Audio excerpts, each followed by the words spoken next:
Capítulo de número 6,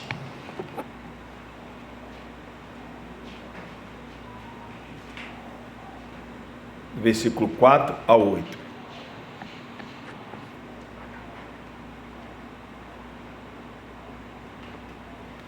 Na verdade, a exposição vai até o versículo 6, tá? Mas a gente vai ler até o 8.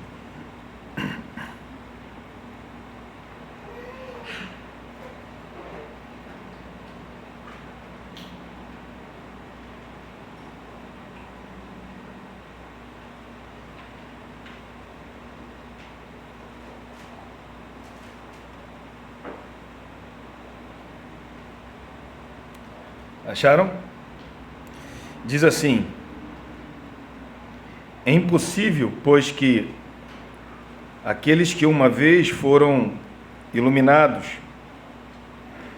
e provaram o dom celestial e se tornaram participantes do Espírito Santo e provaram a boa palavra de Deus e os poderes do mundo vindouro e caíram, sim, é impossível outra vez renová-los para o arrependimento, visto que, de novo, estão crucificando para si mesmo o Filho de Deus, expondo-o à ignomínia ou à vergonha.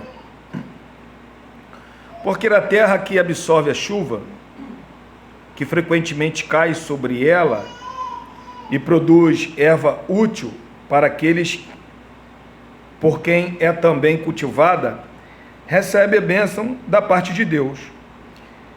Mas se produz espinhos e abrolhos, é rejeitada e perto está da maldição, e o seu fim é ser queimada. Vamos orar? Senhor, não existe, meu Pai, um Deus além de Ti, Senhor. Obrigado, Senhor, por essa oportunidade que o Senhor concede a cada um de nós. Diante desse texto, Senhor, nós pedimos a Ti, abre a nossa mente, o nosso entendimento, para a gente poder compreender a Tua palavra, Senhor.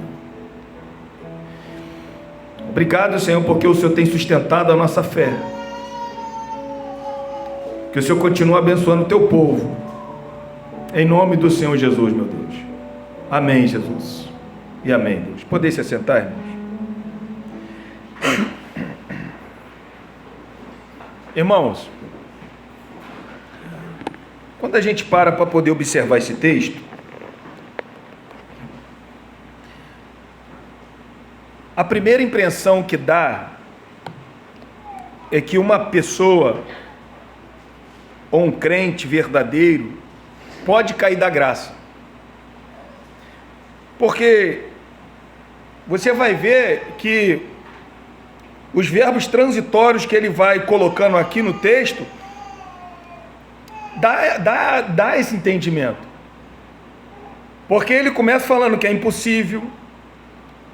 No versículo 6 ele fala assim: caíram, sim, é impossível. Então dá a entender, quando a gente observa ou faz a primeira leitura, parece que aqueles que uma vez foram salvos podem sim cair da graça. Inclusive, irmãos, a gente vê que existe várias interpretações desse texto aqui, porém existe as duas mais conhecidas, que é aquele que crê que um crente que foi alcançado pela graça pode perder sim a salvação, acreditando que está falando de um crente verdadeiro aqui, um crente genuíno. Mas vai ter também aquela doutrina, ou aquela doutrina que vai falar que não, um crente verdadeiro não pode cair da graça, porque aqui o autor ele está nos alertando sobre a apostasia. Mas é bem verdade, irmão, que quando nós pegamos esse texto e começamos a correlacionar ele com os demais textos que a Escritura vai nos informar, nós vamos entender, irmão, que é difícil ou é impossível, não difícil, mas é impossível de uma pessoa que foi alcançada pela graça de Deus, aquela que o Espírito Santo regenerou, aquela pessoa que o Cristo, ele pagou o preço do pecado, aquela pessoa que foi expiação de Cristo, é impossível dessa pessoa se perder. Alex, mas eu não vejo dessa forma. Tudo bem, mas quando a gente vai ver alguns pontos desse texto aqui, nós vamos entender, irmão, que o que a palavra fala, qual é a firmeza que a palavra de Deus ela nos garante. A Reforma Protestante, todo dia 31 de outubro, nós comemoramos a Reforma Protestante. A Reforma Protestante se iniciou com um homem chamado monge agostiniano chamado Martinho Lutero, em que em 1517 ele pegou as suas 95 teses e pregou e fixou na porta da igreja de Wittenberg. Quando ele fixa essas 95 teses, ele está chamando os doutores da igreja católica para um debate de assuntos que não eram muito bem claros. E com isso, em 1521, ele foi excomungado pela igreja católica. 3 anos, 4 anos se passaram, ele foi excomungado. Porém, a Reforma Protestante, ela começou a ganhar corpo. E como que a Bíblia, ela não era acessível à língua dos povos, os reformadores, eles começaram então traduzir a Bíblia para a linguagem do povo. Quando você vê a história da igreja reformada, você vai ver muitos homens, Lutero, William Tyndale, muitos homens, eles escreveram a palavra de Deus que estava em latim para a língua do povo, para o povo entender. Mas como que o povo poderia entender se eles nunca tinham ouvido falar daquela maneira, da sua linguagem? O padre chegava lá, falava em latim e ninguém entendia nada. Agora a palavra de Deus estava acessível a todo o povo. O povo então abria essa palavra e não conseguia entender muitas coisas. Então os reformadores, eles começaram a produzir documentos. Nós temos a nossa confissão de fé da Igreja Batista de 1689. Houve outras confissões de fé antes, porém houve catecismo também para poder catequizar o povo. Mas em 1618, irmão, no Sínodo de Dort, é um documento muito importante para a igreja reformada, porque se levantaram homens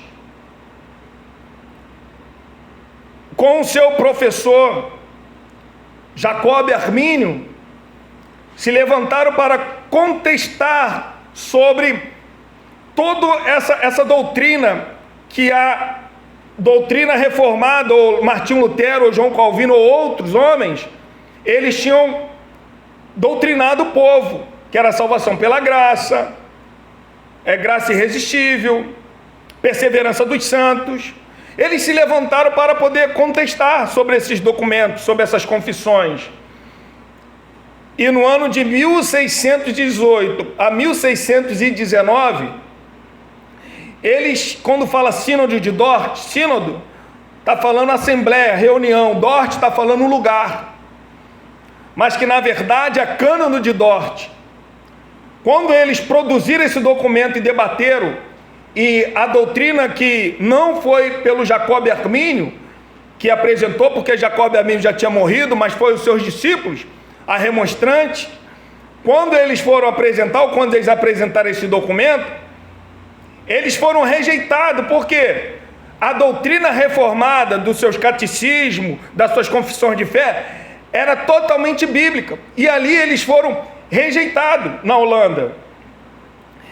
E Qual foi, Alex? O que ficou discutido então nesse assunto? Os 5 pontos que hoje nós estudamos, que é a tulipe. Qual foi os 5 pontos que ficou amarrado na doutrina lá do Sínodo de Dort para a igreja reformada? Qual foram? Depravação total do homem, a eleição incondicional de Deus, a expiação ilimitada, a graça irresistível e a perseverança final dos santos. Porque aquele que Deus ele salvou, é impossível dessa pessoa ser abandonada por Deus, porque quem salvou foi Deus. Essa é a doutrina, irmão. A nossa doutrina é essa, é baseada nessa confissão, nesse sínodo, que os reformadores estudaram, viram como é que é a salvação, e assim isso foi passando de geração em geração, e até hoje existe muitas igrejas, graças a Deus, reformadas, trazendo esse novo entendimento, porque até então, acredito aqui que tem muitas pessoas aqui que já ouviram falar sobre que nós somos salvos porque nós aceitamos a Cristo. Às vezes nós estamos conversando com uma pessoa e a gente fala, não, eu aceitei a Cristo, mas que na verdade quando nós estudamos a palavra de Deus, nós vamos ver que foi Cristo que nos aceitou. É por isso que nós temos que pedir misericórdia a Deus para que Ele possa não só nos aceitar, mas converter o nosso coração para Ele. A gente vai ver, irmão, que existe... os reformadores, eles não acharam nada da sua cabeça, não. Foram pessoas que se inclinaram à palavra de Deus, pessoas ali que tinham grande conhecimento, pessoas que conheciam não só conhecia o hebraico, a língua do Antigo Testamento, como também a língua do Novo Testamento, e se inclinaram, passaram a sua vida se inclinando para poder trazer esse estudo. E é baseado nessa doutrina e nesse conhecimento que eles transmitiram para nós, que nós também assim professamos a nossa fé nisso. Quer ver uma coisa? Acompanhe comigo em João, Evangelho de João. A perseverança dos santos, irmão, ela está baseada em diversas passagens da Bíblia.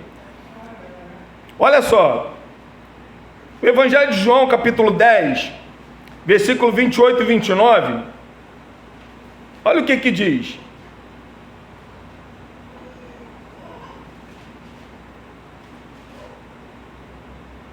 Acharam?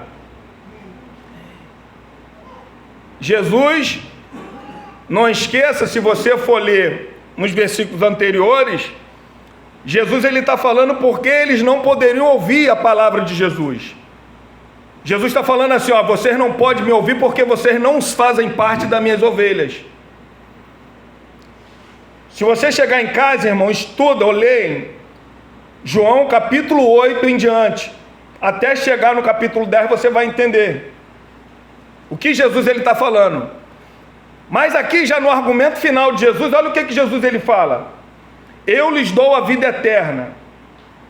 É Jesus falando, irmão.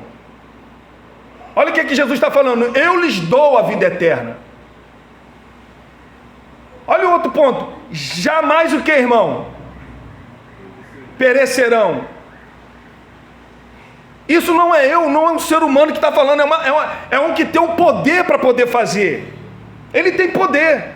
Nós estudamos aqui, dia de terça-feira aqui, que a nossa palavra não tem poder nenhum, porque a gente não tem poder para poder fazer nada. Agora Deus tem esse poder. Deus falou para a figueira ficar seca, a figueira ficou. Deus mandou o mar se acalmar, o mar se acalmou. Então, quem está falando aqui não é um ser humano qualquer, é um ser divino. É um ser que tem esse poder nas suas mãos. E ele está falando assim, eu lhes dou a vida eterna. Jamais perecerão. Olha o que ele diz: e ninguém arrebatará da minha mão. Aí, você vai pegar esse texto, vai mostrar para alguns irmãos, sabe o que eles vão falar? Eles vão falar assim, olha, não, mas eu posso. Como que você pode, meu Deus? Se aqui está dizendo, ninguém. O texto está dizendo, ninguém arrebatará da minha mão. Ninguém, é Jesus que está falando. E ele continua no versículo 29, aquilo que meu Pai me deu é maior do que tudo, E da mão de meu Pai, ninguém pode o quê, irmão? Arrebatar. Não tem como, irmão. Aqueles que foram alcançados pela graça, cair da graça. Não existe essa possibilidade. Tem outros textos, em Filipenses 1:6. Estou plenamente certo de aquele que começou uma boa obra em vós, há de completá-la até o dia de Jesus Cristo. Tem 1 Pedro, capítulo 1:3-5 também. E assim existe várias passagens falando sobre a perseverança, falando sobre que o crente que foi salvo, foi alcançado por Cristo Jesus, ele não pode cair da graça. Existem vários textos falando sobre isso. E é nessa doutrina que o ministério, o mais desejado, ele está fundamentado, ele está apoiado. O que nós falamos aqui é que aqueles que foram alcançados pela graça jamais perecerão. Não tem como perecer. Não tem como cair. A gente vai chegar em Hebreus capítulo 12, a gente vai entender ali o que é um filho abastado e o que é um filho legítimo. O filho legítimo, Deus ele vai lá e corrige. E o filho abastado, ele larga de mão. Continuando, irmão, olha só no versículo de número 1, olha o que ele diz. Olha, a gente não podemos tirar nosso foco do que ele acabou de falar no capítulo 3 e capítulo 4. Capítulo 3 e capítulo 4, ele dá exemplo do povo no deserto que se apostatou. O povo se apostatou. O povo se tornaram incrédulo. Para se ter uma noção, somente no capítulo de número 3, a gente vê 3 vezes ele citando o Salmo 95.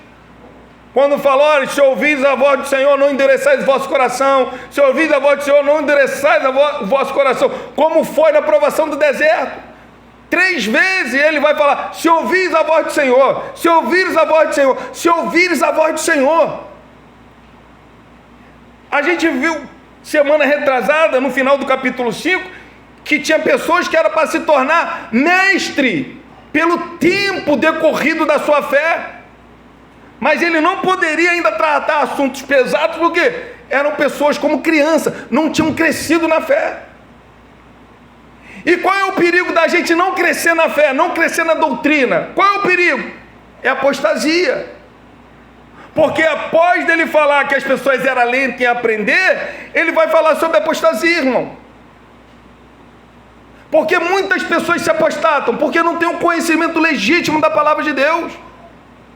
Não sabe que aquele que resgatou, não conhece Jesus, não conhece, não sabe o que é uma palavra, o que significa uma expiação, o que significava no Antigo Testamento, expiação, o que era expiar?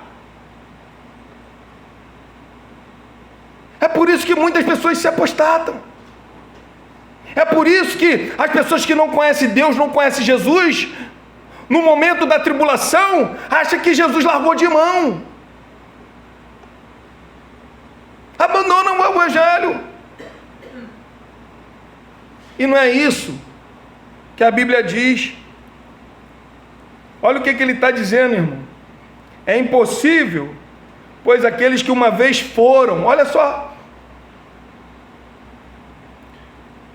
os judeus, aqui ele está escrevendo para os judeus que já tinham se ajuntaram aos cristãos, pessoas que foram batizadas em nome de Jesus, pessoas que abandonaram a sinagoga, a religião judaica, entraram nas igrejas, participaram do culto.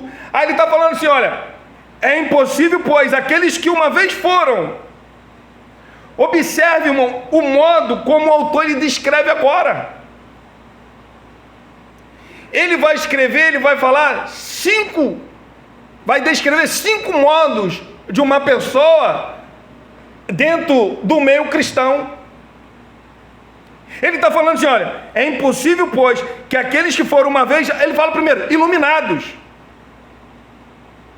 Alguns estudiosos até acreditam que esse iluminado aqui pode ser batismo, porque no 2º século da igreja, a igreja batizava as pessoas no amanhecer do dia. O sol estava nascendo, eles estavam batizando. Por quê? Eles acreditavam que a noite era trevas e a luz, como que a luz é vida, então eles acostumavam bater batizar as pessoas logo no início do dia, para falar que as trevas estavam indo embora, estavam se dissipando e estava arraiando um novo dia na vida dessas pessoas. Então, no segundo século, eles acostumavam batizar as pessoas logo no início da manhã. Mas o que a maioria dos estudiosos acredita que esses iluminados aqui não seja isso. Esses iluminados aqui seja conhecer a verdade. Porque é a mesma palavra que o autor vai trabalhar em Hebreus 10, 26. Acompanhe comigo lá em 10, 26, por favor. Olha o que diz.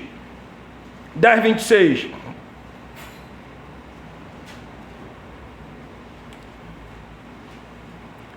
Olha o que ele diz. Porque se vivermos deliberadamente em pecado, a palavra aí, ó, depois de termos recebido o pleno conhecimento da verdade, já não resta sacrifício pelos pecados. Então, o que nós entendemos? Quando ele fala iluminados aqui, seja a palavra, seja o conhecimento da palavra. A mente da pessoa foi iluminada. Então, ela foi iluminada através de quê? Da palavra. Os judeus aqui, eles perceberam que Jesus era o Messias esperado do judaísmo. Por isso que eles abandonaram a religião judaica e aceitaram Cristo como Messias. Foram iluminados. Eles tanto entenderam, irmão, que foram batizados. Foram recebidos na igreja. Entende? Então eles foram iluminados. Eles foram, abriu o entendimento. Jesus é realmente o Messias. Eles foram iluminados, abriu o entendimento deles. Mas o autor não está falando somente eles foram iluminados, abriu o entendimento deles, não. Eles também provaram o dom celestial. Tudo aqui dá indício, ele não está falando qual é o dom celestial, ele não está falando qual é o tipo de dom, mas pelos seus contextos, dá a entender que é o dom celestial Cristo, que ele está falando da pessoa de Cristo, a pessoa de Jesus. Então, irmão, olha só, suponhamos que uma pessoa, ela tenha frequentado os cultos da igreja, né? Uma pessoa que fez a profissão de fé, eu creio em Cristo. Uma pessoa que foi batizada. Uma pessoa que participou da vida ativa da igreja. Uma pessoa, irmão, que experimentou o partir do pão, tomou o cálice. Então, quando a gente olha para essa pessoa aqui, o que nós podemos entender? Que essa pessoa, ela realmente está provando o quê? Cristo. Está provando Cristo. Está provando o dom de Cristo. Ela está aqui, ela está no nosso meio. Está participando de tudo. E quantas pessoas ela experimentou tudo isso aqui, de repente até melhor do que nós, e hoje já não faz mais parte. Não está mais no corpo. Quer dizer que Cristo falhou? Não, Cristo não falhou. Porque aquele que ele começou uma boa obra, ele vai completar até o dia de Cristo. É ele que disse. Então ele vai levar. O que o autor ele está querendo comunicar à igreja da época? Alerta máximo. Por que alerta máximo? Porque apostasia é real. Apostasia acontece. Apostasia é real, apostasia acontece. Essa pessoa ela pode ter de fato experimentado o dom celestial, porque ela participou de tudo isso aqui. Às vezes pregou, cantou, tocou, fez tudo isso aqui, mas não perseverou, não foi até o final. Você pode viver, irmão, em pleno vulgor dos recursos da graça, em desfrutar do que há de melhor do termo de pregações e boa companhia. Você pode viver com tudo isso, mas ainda assim permanecer sem conversão, e no final está perdido para sempre. Não podemos esquecer que esse texto aqui está falando de pessoas que abandonaram Cristo. Todo mundo viu eles abandonando Cristo, mas quando Jesus ele vai falar em Mateus 7, 22, não são pessoas que abandonaram Cristo, são pessoas que estavam dentro da igreja falando várias coisas, tendo operando vários sinais, e Jesus está falando: eu nunca vos conheci. Então é um sinal de alerta para nós. Outro ponto aqui que ele vai falar: se tornar o participante do Espírito Santo. Olha só, irmão, o que é esse se tornar participante? É experimentar algumas das operações do Espírito Santo, né? Pessoas que sentiram remorso pelos seus pecados, pessoas que foram despertadas para a realidade espiritual, pessoas que começaram a ver de fato que precisavam de Jesus. Não é assim? Quando nós entramos na igreja a primeira vez, olha como que nós ficamos: que maravilha, que coisa boa, preciso de ti, Jesus. Mas é o que o autor está dizendo. São pessoas que participaram disso tudo. Pessoas, irmão, que experimentaram a operação do Espírito Santo no seu coração, mas não foi uma regeneração. Foi uma alegria passageira, foi embora essa alegria. Estava ali por um período. Não podemos esquecer que a primeira parábola que Jesus vai contar é a parábola do semeador. As sementes, quando caem nos quatro tipos de terra, a semente é a mesma. Mas aonde que ela caiu que faz a diferença. É onde que ela caiu que faz a diferença. Não podemos esquecer disso. É possível, irmão, alguém sentir remorso, arrependimento, sentir certas alegrias ao cantar ou ler a Bíblia, mas ainda assim não ser salvo. É possível isso acontecer. Possível. Mas não foi só isso, não. Eles não só participaram do Espírito Santo, mas eles também, irmão, provaram a boa palavra de Deus. Olha só, eles não só foram iluminados, como também eles provaram. Esse provar aqui no original é prazer em receber. Você sabe o que é isso? Você ter prazer em receber. A pessoa, ela tinha um prazer em obter o alimento espiritual. Ela tinha um prazer, ela estava sentada, ela estava ali, ó, com o ouvido ali, ó. Elas concordavam, prazer, elas concordavam com a palavra de Deus. Elas estavam sentindo o efeito da palavra de Deus na sua vida. São pessoas que estavam mudando realmente. Não podemos esquecer, irmão, que a mulher de Ló, ela não adulterou, ela não roubou, ela não fez nada. Mas o mundo ainda estava dentro do coração dela. Ela não acreditou na palavra dos anjos. Ó, não olhe para trás, Deus vai destruir. Ela não acreditou na palavra de Deus, irmão. Acredite na palavra de Deus, é real. Abandone o mundo enquanto é tempo, querido. O mundo que está no teu coração, as coisas mundanas ainda te prende. Olha aqui o que está acontecendo com essas pessoas. Pessoas abandonaram. Olha só, irmão, acompanhe comigo aqui em 2 Pedro. Abre comigo em 2 Pedro 2:20. Chegar em casa também, pode ler capítulo 2 todo, mas você vai ver que ali está falando de falsos mestres. É um perigo, irmão.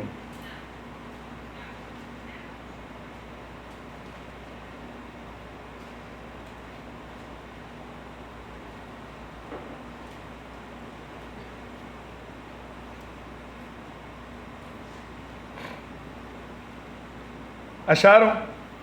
2 Pedro capítulo 2, versículo 20 ao 22. Olha o que diz. Apóstolo Pedro escrevendo.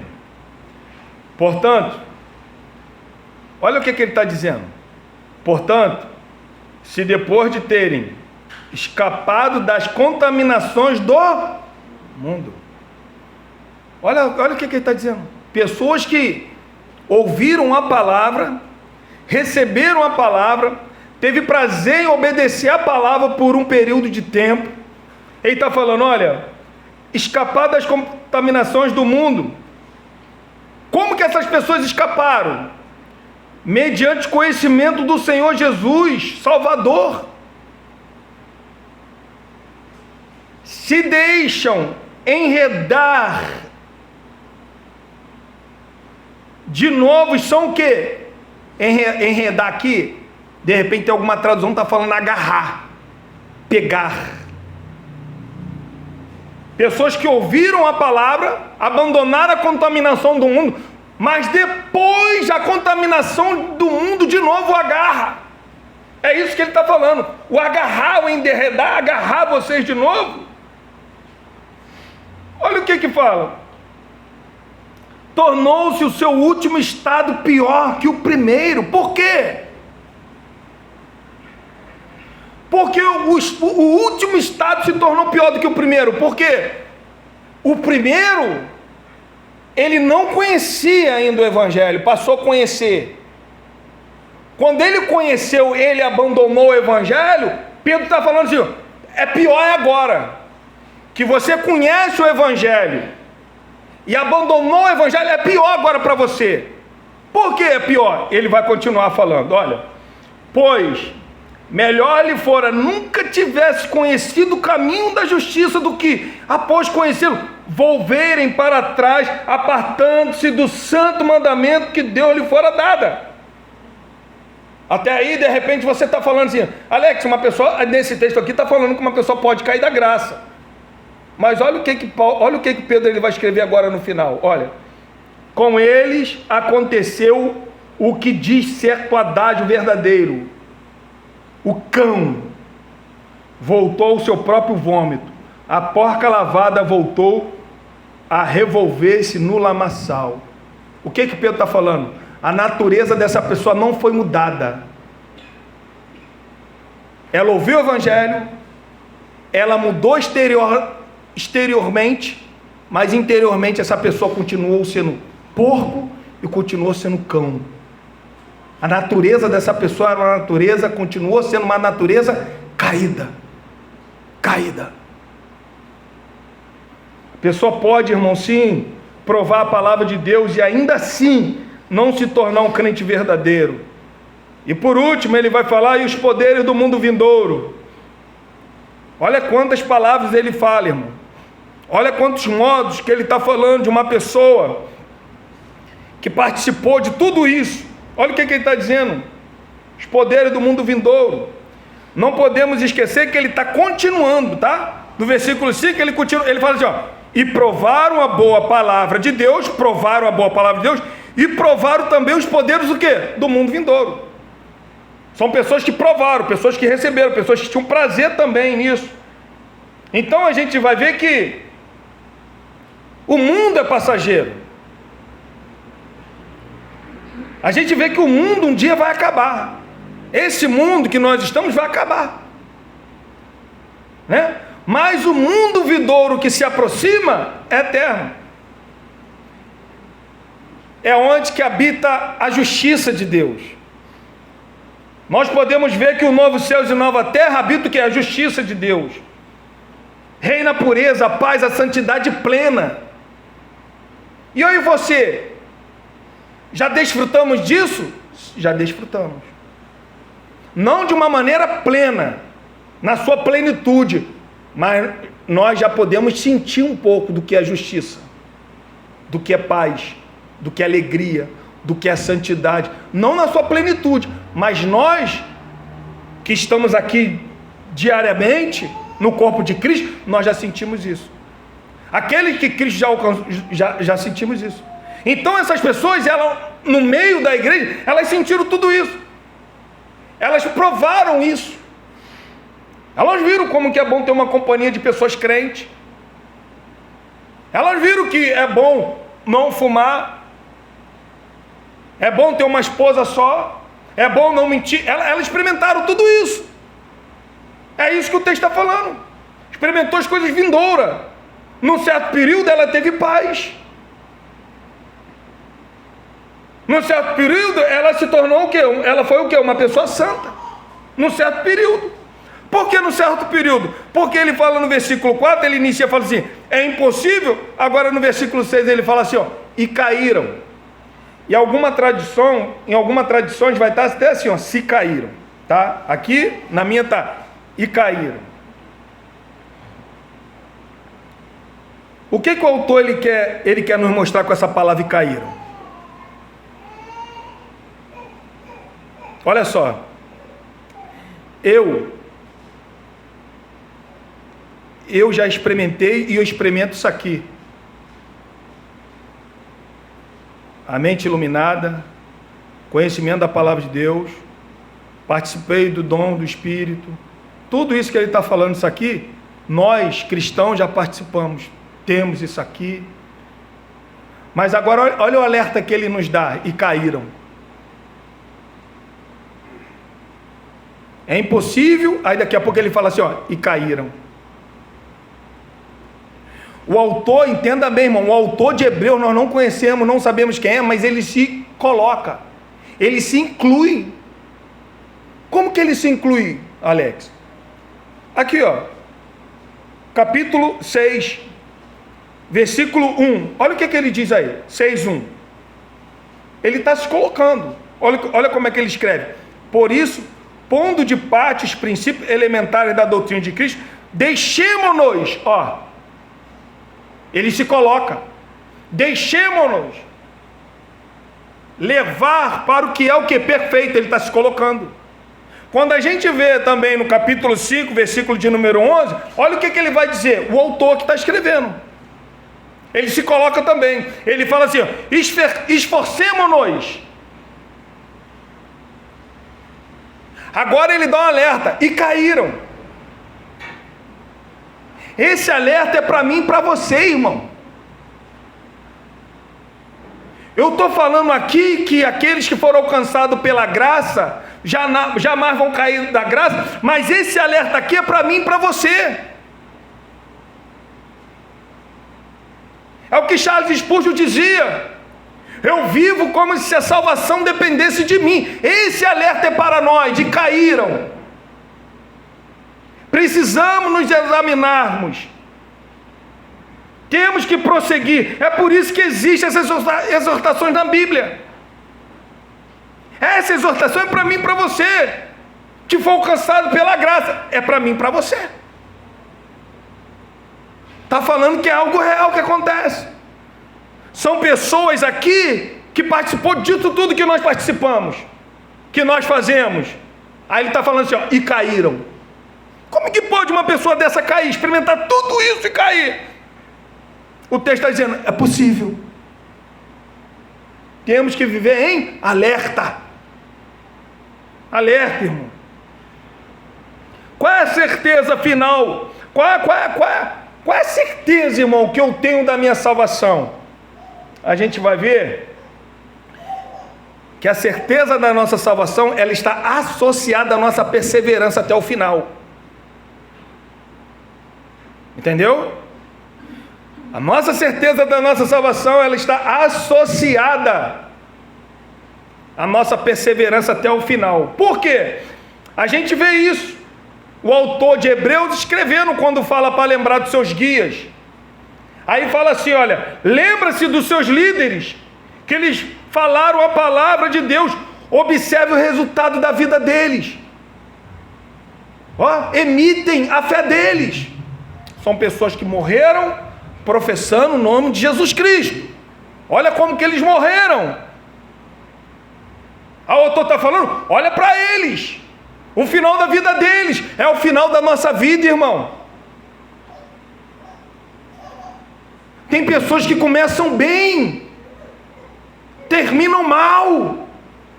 Tem pessoas que começam mal, terminam bem. É o final da sua vida, querido.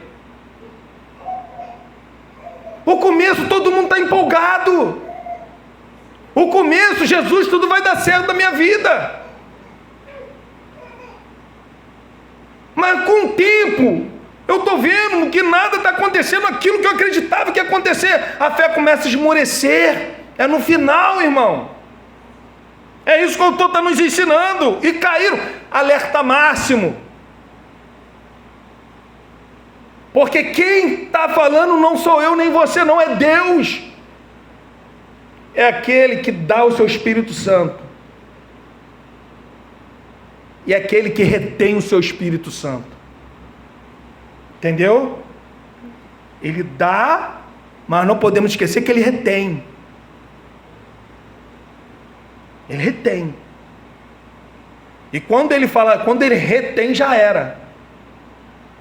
Acabou. Não podemos esquecer que o texto está nos mostrando o que aconteceu com o povo lá no deserto. Lá no deserto. O que aconteceu no deserto, irmão? O povo que caiu lá no deserto, eles haviam, olha só, irmão, posto sangue nos umbrais das portas do Egito. Eles saíram do Egito, mas colocaram o espírito da morte, o anjo da morte passou por cima. Quando viu o sangue nas portas, passava por cima, não matava ninguém. Eles colocaram o sangue, eles acreditaram. Moisés falou: mata o cordeiro, pinta a porta de vocês. Eles fizeram isso. Quando Deus deu ordem para eles comer o cordeiro pascal, eles comeram o cordeiro pascal naquela noite. Eles atravessaram o Mar Vermelho. Eles viram coluna de fogo durante o dia, durante a noite, durante o dia, uma nuvem. Eles, irmão, provaram da água saindo da rocha. Todos os dias comeram maná descendo do céu. Irmão, ouviram a voz de Deus lá no Monte Sinai, ao ponto de falar: Moisés, fala conosco, não deixa Deus falar com a gente não, Moisés, você falar com a gente. Irmão,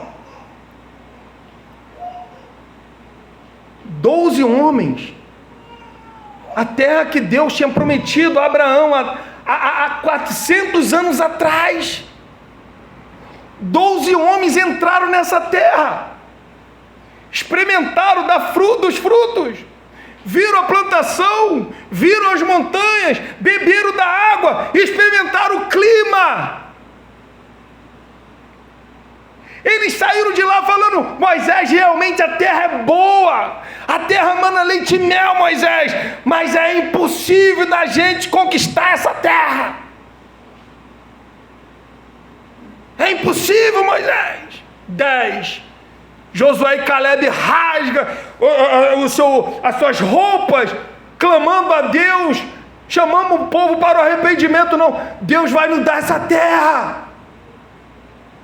Sabe o que aqueles 10 fizeram? Mentiram para o povo, e o povo acreditou nas suas mentiras.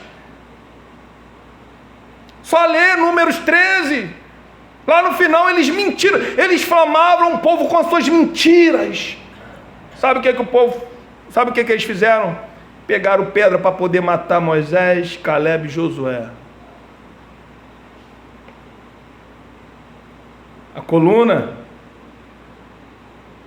da glória de Deus desceu. E Deus falou para Moisés: Moisés, até quando terá compaixão para esse povo, Moisés? Deus falando. Abre comigo aqui, irmãos, Números, capítulo 14. É uma conversa, é um diálogo entre Deus e Moisés. Outro texto também, se você quiser chegar em casa, pode ler Números 13, 14. Deuteronômio 1 também vai relatar isso aqui, esse acontecimento. Olha o que diz, irmãos. Números 14, 21 e 23. Quando Moisés fala com Deus, com o Senhor, ó, o 21 fala assim, olha: tornou-lhe o Senhor, segundo a tua palavra eu lhe perdoei. Porém, tão certo como eu vivo, e como toda a terra se encherá da glória do Senhor, nenhum dos homens que, tendo visto a minha glória e os meus prodígios que fiz no Egito e no deserto, todavia me puseram à prova já 10 vezes. Aqui 10 vezes ele não está falando quantidade não, ele está falando, foi muitas vezes, tá, irmão? Não quer dizer que 10 vezes não, está falando muitas vezes, tá? 10 vezes, e não me obedeceram a minha voz. Olha o que ele diz: nenhum deles verá a terra, com juramento prometi a seus pais, sim, nenhum daqueles que me desprezaram haverá. Deus fechou as portas para eles. Deus bateu o martelo, ninguém vai ver. Quando a gente vê isso citado lá em Salmo 95, o salmista, ele vai falar que Deus, ele falou dessa maneira, ó: jurei, na minha ira não entrarão. Tipo, se eles entrar, eu não sou Deus. Não vai entrar. É um aviso, irmão. É um aviso constante nas Escrituras. A gente viu também em 2 Pedro que nós lemos. É um aviso que é não só constante, mas é repetitivo e profundo. Que prova exclusivamente que a apostasia pode sim ocorrer. É por isso que nós temos que ficar alerta. E caíram. É claro que existe uma distinção. O autor aqui, ele está falando de uma pessoa que se apostata. O que é uma pessoa que se apostata? Uma pessoa que não volta mais para a fé. É uma pessoa que exclui Deus totalmente da sua vida. Nunca mais vai voltar. É uma pessoa que se apostatou. E existe aqueles que caem em pecado, mas que voltam para Jesus. Existe uma pessoa que cai, não é que volta, caíram e Deus vai lá, aceita essa pessoa de volta. Essa pessoa, ela cai e ela volta. Existe aquela que se apostata e não volta. A gente tem exemplo disso. Judas e Pedro. Judas e Pedro, irmão, a gente vê isso nitidamente. Judas, ele caiu e se matou. Pedro, ele caiu e chorou amargamente. Olha a diferença. O choro amargo de Pedro ali, a gente não tem noção. Não tem noção. Quando a Bíblia coloca essas palavras, e chorou amargamente. Então é um homem que caiu, reconheceu o seu erro e pediu misericórdia para Deus. Agora, nós não podemos esquecer que o próprio Jesus falou para Pedro: Pedro, olha, Satanás te andou como trigo. Eu roguei ao Pai para que a tua fé venha o quê? Continuar. Eu roguei. Nós já falamos isso aqui também. Então, apostasia, irmão. E olha, outra coisa, irmãos. A apostasia, ela não acontece de repente, inesperadamente. Não é hoje eu estou aqui pregando e amanhã eu me apostatei. Amanhã eu não quero saber de... Não é isso a apostasia. A apostasia, ela acontece de maneira gradual, gradativamente. Vem a incredulidade, vem a desobediência e vem a apostasia. Primeiro vem a credulidade. Quando a Bíblia fala o que Deus vai fazer, eu não acredito. Deus já me falou: vou destruir Sodoma e Gomorra. Não olha para trás. A mulher não acreditou, olhou. Então, quando eu olho para a Bíblia e eu me torno incrédulo, eu não acredito mais, aí eu vou desobedecer, porque uma coisa chama a outra. A incredulidade, ela vai chamar o quê? Desobediência. Eu me tornei incrédulo, eu vou ser obediente. É um declínio, tá? Vai caindo aos poucos. Outro ponto aqui que ele vai falar: e caíram se é impossível de uma vez renová-lo para arrependimento, visto que de novo estão crucificando para si o Filho de Deus, expondo a vergonha. Cristo, irmão, ele morreu uma única vez, foi um único evento, e esse evento nunca mais vai se repetir. O que o autor está dizendo aqui? Ele está falando assim, ó: ninguém se arrepende do seu arrependimento. Aquela pessoa, quando ela se arrepende, olha só, a pessoa se arrependeu dos seus pecados, se arrependeu? Aí veio para Cristo, se batizou, pregou, fez qualquer coisa, participou da ceia, estava uma vida ativa na igreja, aí foi se declinando, se tornou, se apostatou, se tornou incrédulo, se apostatou. Essa pessoa, ela se arrependeu de ter se arrependido. É uma pessoa quando ela se arrepende de ter sido cristão um dia. De repente você conhece pessoas assim. Pessoas que se arrependem de um dia ter sido batizado. Pessoas que se arrependem de um dia ter participado da ceia. Pessoas que se arrependem do seu próprio arrependimento. Aí Pedro está falando, essas pessoas é impossível porque elas estão encalcando, elas estão pisando em Cristo, elas estão achando que Cristo vai morrer, vai vir de novo, vai passar por todas aquelas dores, aquele sofrimento, vai morrer na cruz, para eles terem um segundo arrependimento? Não, é o primeiro arrependimento lá que vale. Aí ele está falando, é impossível dessas pessoas aqui se arrependerem. Por que é impossível? Porque elas estão se arrependendo do seu arrependimento. São pessoas, irmão, que conscientemente pecam. São pessoas que um dia participaram de tudo isso aqui e hoje acham uma bobeira e vai pecar, vai ter prazer, deliberadamente a pecar com conhecimento. É tipo assim, o senhor não quer, mas eu faço. A Bíblia falava para mim não fazer, mas eu faço. Essas pessoas, ele está falando, é impossível dessas pessoas voltar de novo. Por quê, irmão?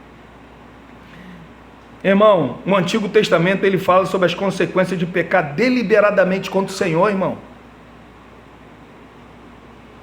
Às vezes acontece com a gente. A gente sabe que é pecado, mas a gente vai lá e faz.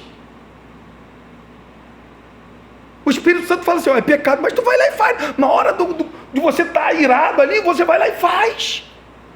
E a Bíblia está falando, irmão, olha o que o texto está dizendo sobre pecado, dele pecar com conhecimento. Eu sei que é pecado, mas eu pequei. Eu sei que é pecado, mas eu pequei. Abre comigo em Números 15, 30 e 31, olha o que diz.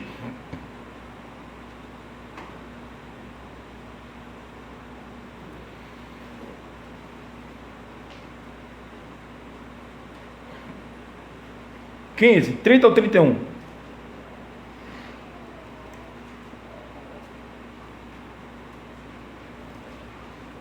Acharam? Diz assim, mas a pessoa que fizer alguma coisa deliberadamente, quer seja dos naturais da terra, quer dos estrangeiros, está blasfemando contra o Senhor. Tal pessoa será eliminada do meio do meu povo, ou do seu povo. Olha, por que vai ser eliminada? Aqui eliminada é morto mesmo, tá, irmão? É morto mesmo. É pessoa que morre. Pegaram uma pessoa, no dia de sábado lá, estava cortando madeira. Pegaram a pessoa e levaram até Moisés. Moisés, o que a gente vai fazer com essa pessoa? Sábado era o sábado de descanso do Senhor, ninguém podia fazer nada. Essa pessoa, pegaram ele trabalhando, cortando lenha. Pegaram ele, levaram até Moisés. Moisés, vamos consultar o Senhor. O Senhor falou, mata. Pessoas que pecam deliberadamente, ó, com conhecimento. Olha o que o texto está dizendo. Eu elimino no meio do meu povo. Por quê? Desprezou a palavra do Senhor, desrespeitou o seu mandamento. Essa pessoa será eliminada e a sua iniquidade será sobre ela. O que nós aprendemos, irmãos? É que Deus, ele não permite que ninguém despreze deliberadamente seu filho. O texto está mostrando aqui pessoas que desprezam o Filho de Deus. As pessoas falam assim, Alex, mas só não tem pecado aqueles que pecam contra o Espírito Santo. Meu Deus do céu, você não entendeu o que a Escritura fala. Você que rejeita o Filho de Deus, você que está pisando no Filho de Deus com seus pecados deliberados, Deus não vai tolerar, irmão. Vai ter uma hora que Deus vai fechar a porta do teu coração. Ele vai fechar. Olha o que ele fez com os filhos de Eli. Fechou o coração porque o Senhor queria o matar. Chega um momento, irmão, que a gente abusa tanto da paciência de Deus, que Deus vai falar, não vai entrar. Se o meu coração ele fica triste pelos meus pecados, porque Deus opera isso em mim, imagina ele tirando essa graça sobre a minha vida. Eu vou fazer o que quero e não estou nem aí. Não vai, irmão. Quando nós olhamos para esse texto aqui, quando eu estou falando que, olha só, São pessoas que Deus ele tirou lá do Egito com uma promessa.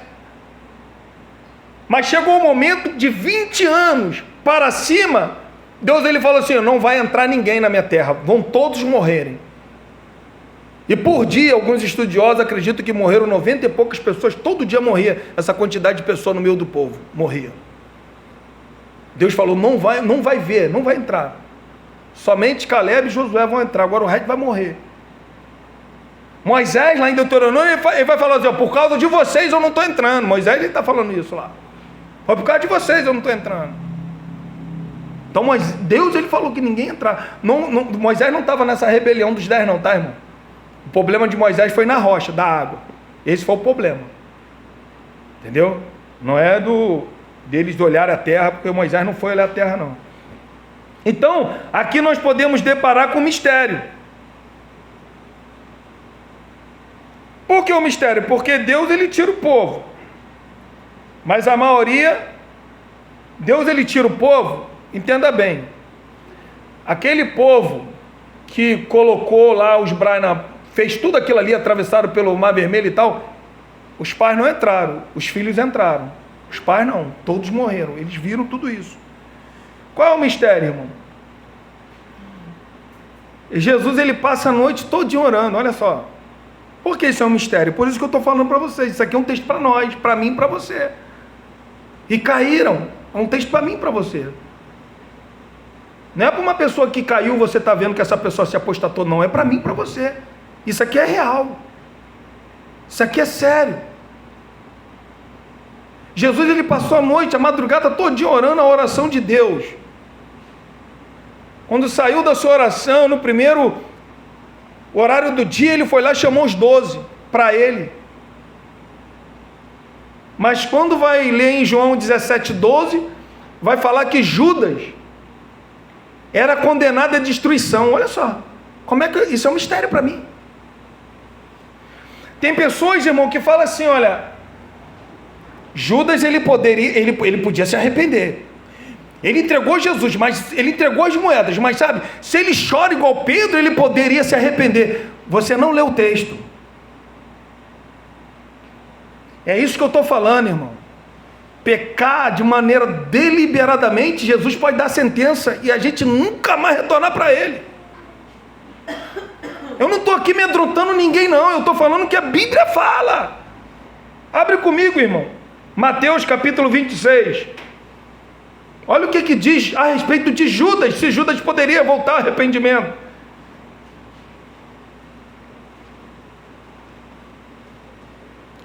Quando Judas na ceia do Senhor, Judas está ali na ceia, Jesus deu a sentença a Judas ali. A sentença foi ali.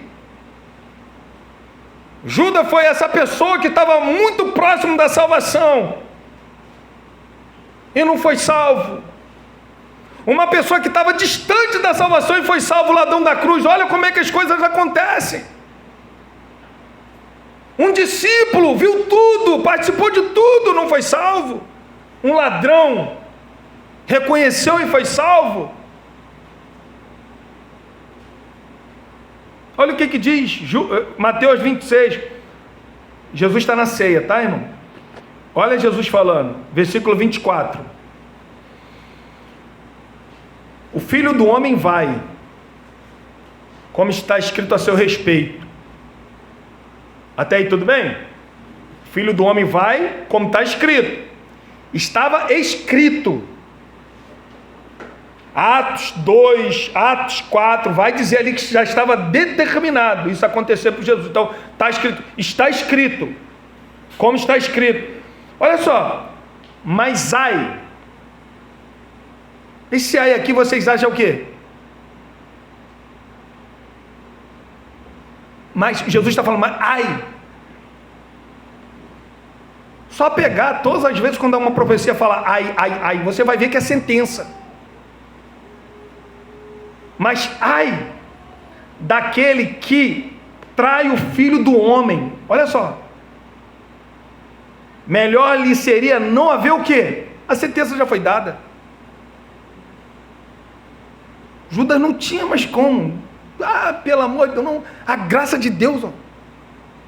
Romanos capítulo 1, Deus os entregou. Quando Deus entrega, irmão, já era. Já era. A gente vê isso também em Paulo, irmão. É um mistério, Paulo. Ele aceitou Demas como evangelista,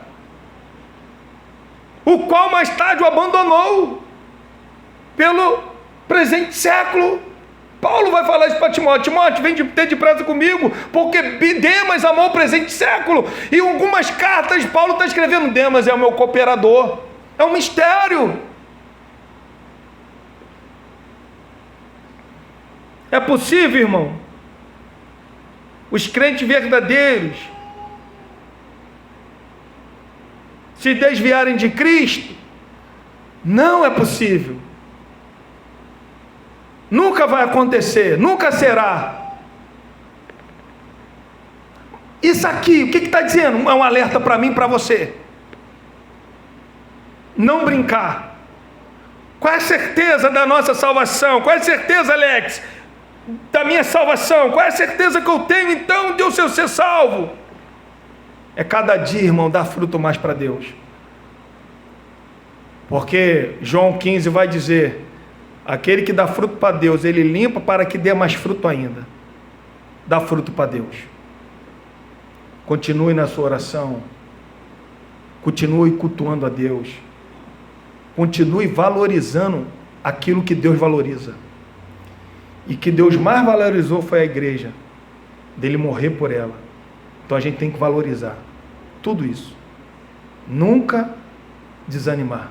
Nunca, irmão. Nunca. A salvação, ela é concretizada na nossa perseverança. Persevere até o fim, irmão. Vai vir lutas piores que você está enfrentando? Eu não vou mentir para você não, vai vir. Mas persevere. Persevere, porque a nossa fé é provada pelo fogo, como Pedro ele vai falar. Para que a escória, tudo aquilo, a impureza, venha a sair, venha a ficar somente a fé. Então tudo que acontece na nossa fé é Deus purificando a nossa fé. E aquele que Cristo pagou o pecado, ele pagou, ele comprou e pronto, acabou. Ninguém pode arrebatar da mão dele, ninguém. O que compete a nós? Perseverar. O que compete a mim? Perseverar. O que compete a você? Perseverar. Porque Jesus ele falou que o evangelho será pregado em todo o mundo. Aquele que perseverar até o fim será o quê? Salvo. Perseverar. Amém? Vamos colocar de pé.